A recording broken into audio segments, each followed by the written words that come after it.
நண்பர்களே வணக்கம். வாழ்க்கையில் எதுவுமே பிறரால் நமக்கு வருவதில்லை. நம்மால் தான் நமக்கு எல்லாமே கிடைக்கிறது. நன்மையும் தீமையும் நம்மால் தான் வரும். தீதும் நன்றும் பிறர் தர வாரா அப்படின்னு சொல்லி கணியன் சொல்லுவார்.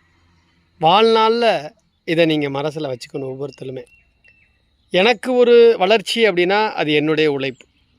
எனக்கு ஒரு வீழ்ச்சி அப்படின்னா அதுவும் என்னுடைய உழைப்பு தான். எனக்கு ஒரு நலம் என்றால் அதுவும் என்னுடைய உழைப்பு தான். எனக்கு ஒரு பாதகம் என்றால் அதுவும் என்னுடைய உழைப்பு தான்.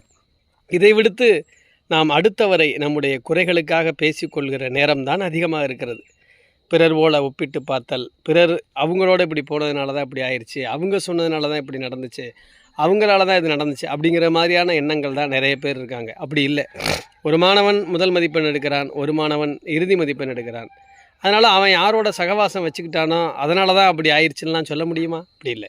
அந்த முதல் மாணவனாக வரக்கூடிய மாணவனுடைய உழைப்பு, கடைசியாக இருக்கக்கூடிய மாணவன் அவனுடைய உழைக்காத தன்மை. ஸோ ஒவ்வொரு விஷயத்தில் ரோட்டில் போகிறாங்க, ஏதோ ஒரு அசம்பாவிதம் நடக்குதுன்னா ரோடு சரியில்லை, வேகத்தடை வச்சுட்டாங்க, பேரிகார்டு வச்சுட்டாங்க, இண்டிகேட்டர் போடலை, லைட்டு இல்லை, எதிர்த்தாப்பில் வந்தவன் வேகமாக வந்துட்டான், கனவேகத்தில் வந்துட்டான், இதெல்லாம் நம்ம சொன்னால் ரெக்டிஃபை ஆகுமா? ஆகாது. அப்போ தீதும் நன்றும் பிறர் தர வாரான்னு சொல்லி கணியன் பூங்குன்றனார் என்னைக்கோ சொல்லிட்டு போயிட்டாருங்க. அதனால் யாராலையும் நன்மையும் தீமையும் நமக்கு வராதுங்க. நம்மளால் தான் நமக்கு நன்மையும் தீமையும்.